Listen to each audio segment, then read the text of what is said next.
வணக்கம். மாலை முரசு செய்திகளை விரிவாக பார்ப்பதற்கு முன் தலைப்புச் செய்திகளை பார்க்கலாம்.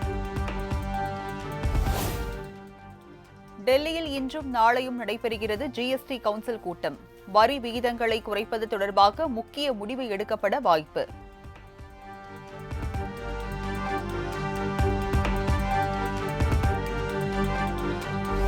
டெல்லியில் உள்ள தமிழ்நாடு எதிர்க்கட்சிகள் ஆளும் மாநிலங்களின் நிதியமைச்சர்கள் ஆலோசனை. தமிழக நிதியமைச்சர் தங்கம் தென்னரசு, கேரள நிதியமைச்சர் பாலகோபால் உள்ளிட்டோர் பங்கேற்பு.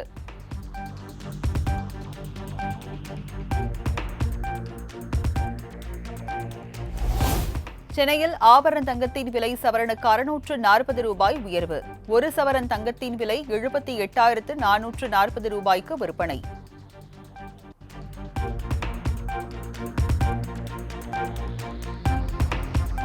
வங்கக்கடலில் நிலவி வரும் ஆழ்ந்த காற்றழுத்த தாழ்வு பகுதி அடுத்த 24 மணி நேரத்தில் ஒடிசா நோக்கி நகர வாய்ப்பு.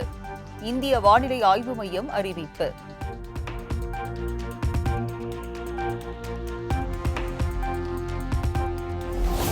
ஜெர்மன் பயணத்தை முடித்துக் கொண்டு இங்கிலாந்து சென்றடைந்தார் முதலமைச்சர் மு.க.ஸ்டாலின். விமான நிலையத்தில் தமிழ் வம்சாவளியினர் உற்சாக வரவேற்பு.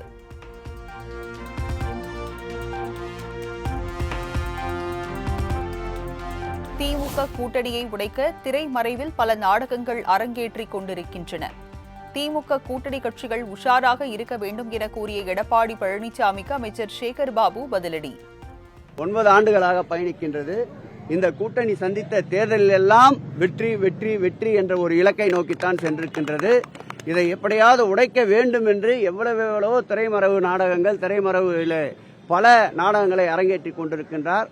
எதற்கும் மசியாததால் இப்படி ஒரு குற்றச்சாட்டை வைக்கின்றார். இது அரசியல் நாகரிகம் தவறிய குற்றச்சாட்டு என்பதை கண்டனத்தோடு தெரிவித்தார்.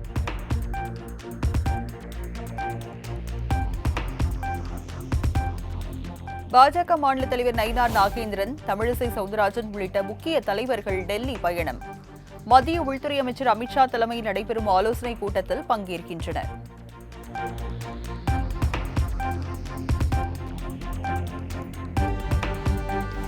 திண்டிவனம் நகராட்சியில் திமுக பெண் கவுன்சிலரின் காலில் விழுந்து மன்னிப்பு கேட்ட பட்டியலின சமூகத்தை சேர்ந்த அதிகாரி.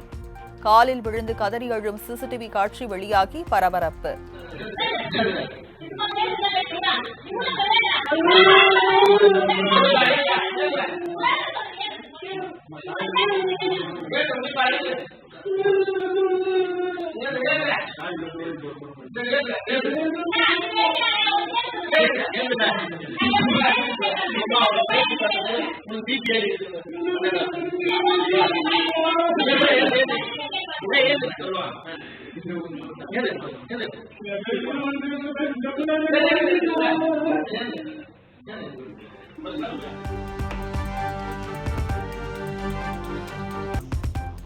ஸ்ரீகாந்த் உள்ளிட்ட நடிகர்களுக்கு போதைப் பொருள் விற்பனை செய்து வந்த பிரதீப்பின் கூட்டாளி மேத்யூ அதிரடி கைது. போதைப் பொருள் கொடுத்து பிரபலங்களை தனது தொழில் வளர்ச்சிக்கு பயன்படுத்தி வந்தது போலீஸ் விசாரணையில் அம்பலம்.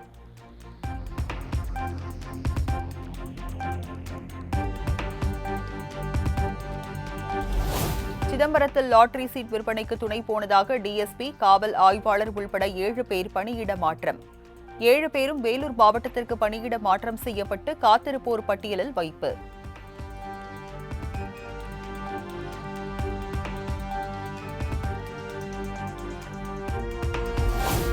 செங்கல்பட்டு மாவட்டம் பாலூர் ரயில் நிலையத்தில் மின்சார ரயிலை மறித்து பயணிகள் போராட்டம். சென்னை கடற்கரையில் இருந்து அரக்கோணம் செல்லும் ரயில் தினமும் தாமதமாக செல்வதால் ஆத்திரம்.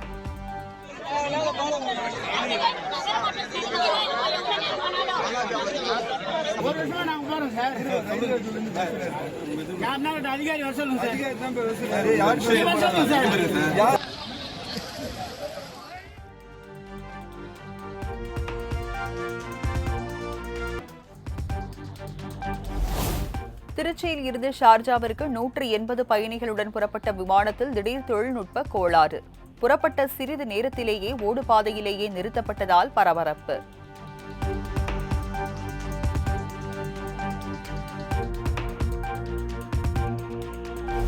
ராணிப்பேட்டை மாவட்டம் சோளிங்கர் அருகே ஏரியில் மூழ்கி 3 சிறுவர்கள் பரிதாப உயிரிழப்பு. சிறுவர்களின் உடல்களை பார்த்து கதறி அழுத பெற்றோர் மற்றும் உறவினர்கள்.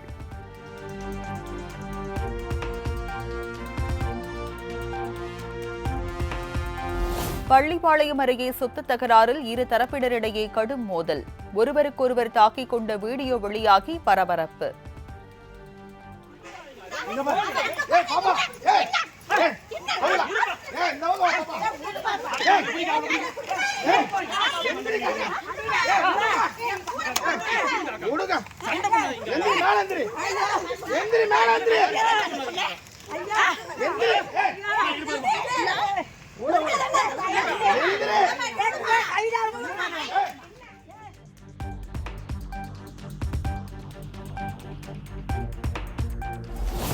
மக்கள் அதிகம் கூடும் இடங்களுக்கு செல்வோர் முகக்கவசம் அணிய வேண்டும். தமிழ்நாடு முழுவதும் கடந்த 2 வாரங்களாக வைரஸ் காய்ச்சல் பரவல் அதிகரித்துள்ளதால் சுகாதாரத்துறை அறிவுறுத்தல்.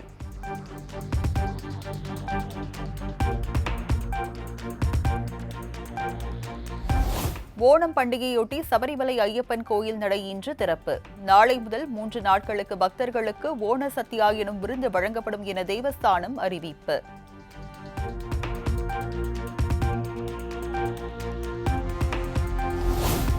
மராத்தா சமூகத்திற்கு இடஒதுக்கீடு கோரி நீடித்த உண்ணாவிரத போராட்டம் முடிவுக்கு வந்தது.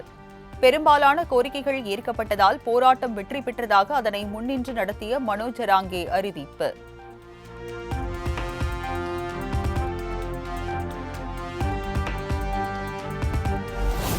டிரம்பின் குடும்பத்தினருடன் இணைந்து தொழில் செய்ய பாகிஸ்தான் விரும்பியதால் இந்தியாவுடனான உறவை டிரம்ப் புறந்தள்ளுகிறார்.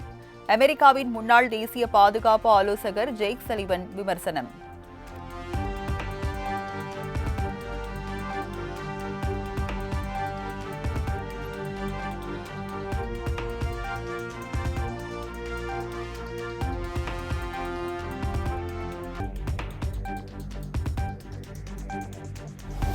சீன தலைநகர் பீஜிங்கில் ரஷ்ய அதிபர் புதினுடன் பாகிஸ்தான் பிரதமர் சந்திப்பு. ரஷ்யா இந்தியா இடையிலான உறவு சரியானதுதான், அதனை பாகிஸ்தான் மதிப்பதாக கருத்து.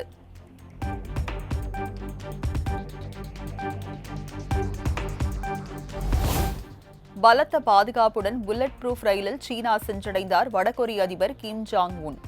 2ஆம் உலகப் போரின் 80வது ஆண்டு நிறைவை குறிக்கும் வகையில் இன்று நடக்கும் அணிவகுப்பை பார்வையிடுகிறார்.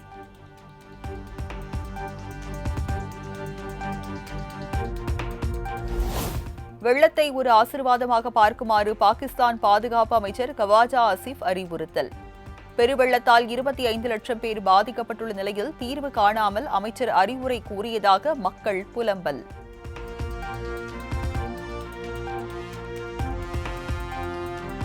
தங்க கடத்தல் வழக்கில் சிக்கிய கன்னட நடிகை ரன்யா ராவுக்கு 102 கோடி ரூபாய் அபராதம். பெங்களூரு மத்திய சிறையில் அடைக்கப்பட்டுள்ள நடிகைக்கு நோட்டீஸ் அனுப்பியது வருவாய் புலனாய்வு இயக்ககம்.